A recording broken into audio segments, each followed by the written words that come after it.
Hello guys, blessed your all lesson.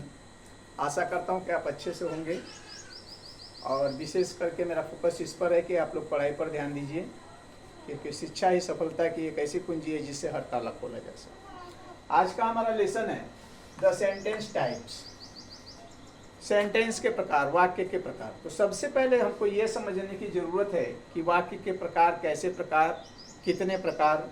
तो यहाँ देखिए लिखा है in English the sentence are classified into two ways. अंग्रेजी भाषा में वाक्य को दो तरह से जो है क्लासिफाइड किया गया है, by purpose and by structure. By purpose and by structure, ये दोनों है क्या सिस्टम। ये देखिए टाइप्स ऑफ वन लिखा है, टाइप्स ऑफ टू लिखा है, दोनों प्रकार से इसको जो है फ्रेम किया गया है। तो फर्स्ट वाले टाइप्स ऑफ सेंटेंस में आप देख रहे हैं ये है, और दूसरे वाले टाइप्स ऑफ सेंटेंस में इस तरफ। तो हमें जो है ये नहीं आज पढ़ना है, हमको इसको कवर करना है। इसको हम इसके बाद कवर करेंगे, क्योंकि जब तक हम ये नहीं समझ पाएंगे तब तक जो है हम इसको समझ नहीं पाएंगे। समझ में आ रही बात। ओवरव्यू की तरह से मैं आपको बता दूं कि simple, compound, complex and compound complex sentence होते हैं।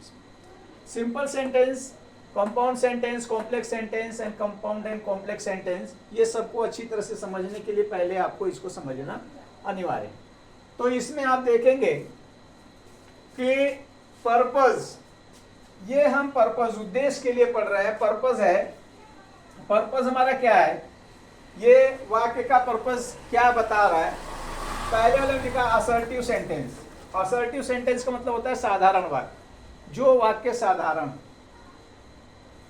इसमें दो प्रकार के सेंटेंस होते हैं, एक अफर्मेटिव सेंटेंस होता है स्वीकारात्मक जिसको कहते हैं, और एक जो है निगेटिव सेंटेंस होता है जिसे हम नकारात्मक कहते हैं। दूसरा सेंटेंस है हमारा इंट्रोगेटिव सेंटेंस। इंट्रोगेटिव सेंटेंस का मतलब होता है वे वाक्य जिससे हमसे ये आभास हो कि उस हमसे प्रश्न पूछा जा रहा है। तीसरा सेंटेंस है इंपरेटिव सेंटेंस, आदेश सूचक वाक्य कहा जाता है। और चौथा है एक्सक्लेमेटरी, जिसको विस्मय सूचक वाक्य कहते हैं। आप देख रहे हैं पांचवा सेंटेंस है ऑप्टेटिव सेंटेंस, इच्छा सूचक वाक्य। ये वाक्य जो है पर्पस, उद्देश्य को जानने बताने के लिए जो किया जाता है कि इनका उद्देश्य क्या होता है।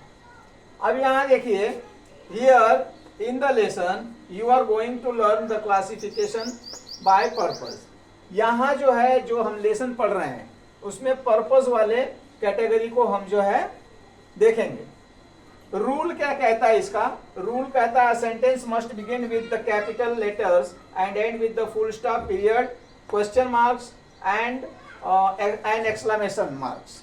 तो इसका नियम कहता है कि वाक्य वो है जिसके अंत में पूर्ण विराम लगा हो।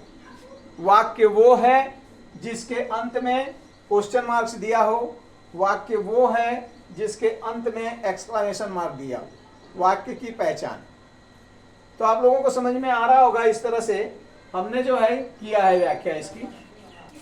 अब देखिए, समझने का प्रयास कीजिए। मैं पहले जो है जो असर्टिव सेंटेंस को लेकर चलता हूँ, छोटे छोटे वीडियोस में देखेंगे ताकि आपको भी समझ में आए अच्छी तरह से कि हमने किस तरह से इसको सीखा, समझा।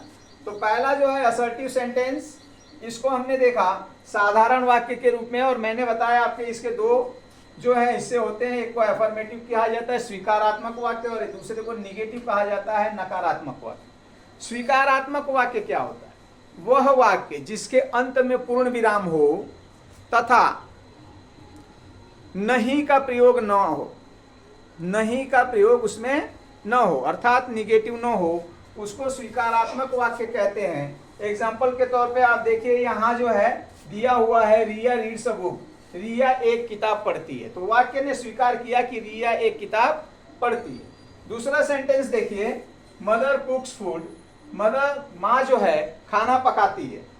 तो इस वाक्य में भी ये स्वीकारात्मक ही है, affirmative sentence, mother cooks food, माँ खाना पकाती है। तीसरा sentence sun rises in the east, सूर्य पूर्व से निकलता है। तो सूर्य पूर्व से निकलता है, स्वीकार किया वाक्य ने कि सूर्य जो है पूर्व से निकलता है, स्वीकारात्मक वाक्य है, जिसको हम अफर्मेटिव सेंटेंस कहते हैं। यहाँ जो है चौथा, I read a newspaper.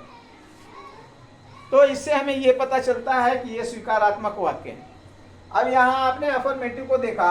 Negative के लिए हम देखेंगे Riya does not cook, Riya does not read a book, sorry, Riya does not read a book, Riya एक किताब नहीं पढ़ती। इसमें देखिए नॉट आया हुआ है। अब नॉट आ गया तो ये जो हो गया निगेटिव सेंटेंस नकारात्मक वाक्य कहलाएगा। समझने का प्रयास कीजिए कि हमसे सेंटेंस क्या कह रहा है, कि किस तरह से हमको समझना है, किस तरह से सीखना है।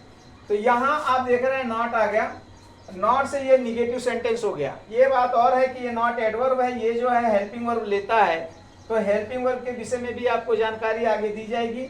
वाक्य जो इसके पहले वीडियो पढ़ाया गया उसको आप अच्छी तरह से देखिए, समझने का प्रयास कीजिए। सीक्वेंस से चल रहे हैं, आप लोगों को जो है समझने में आसानी होगी। हिंदी भाषा का प्रयोग करके आप लोगों का जो है मैं ये लेसन कंप्लीट कर रहा हूँ और आपको समझाने की कोशिश कर रहा हूँ। दूसरा सेंटेंस देखिए, mother does not cook food, mother does not cook food, माँ खाना नहीं पकाती है। माँ जो है खाना नहीं पकाती, इसमें निगेशन दे दिया, इसमें भी निगेशन दे दिया कि नहीं पकाती है। पकाती है नहीं पकाती, दो तरह के बात। यहाँ देखिए, I do not read a newspaper, मैं अखबार नहीं पढ़ता हूँ। तो यहाँ ये डू का प्रयोग किया, यहाँ डज का प्रयोग किया, यहाँ डज का प्रयोग किया। ये हेल्पिंग वर्ब्स हैं सब, और इसके विषय में थोड़ी बहुत जानकारी आपको पिछले लेसन में हुई है। अब आगे आने वाले लेसन में भी इसके विषय में बताया जाएगा। आज जो है आपने इसको देखा, अगले पार्ट में लेकर आऊंगा इंट्रोगेटिव सेंटेंस, प्रश्नवाचक वाक्य क्या होते हैं। धन्यवाद आप लोगों का गाइस, बहुत ही मेहनत लगती वीडियो बनाने में और उसको जो है कि आप तक भेजने में। तो आपका भी फर्ज बनता है कि एक लाइक सब्सक्राइब जरूर कीजिए। धन्यवाद।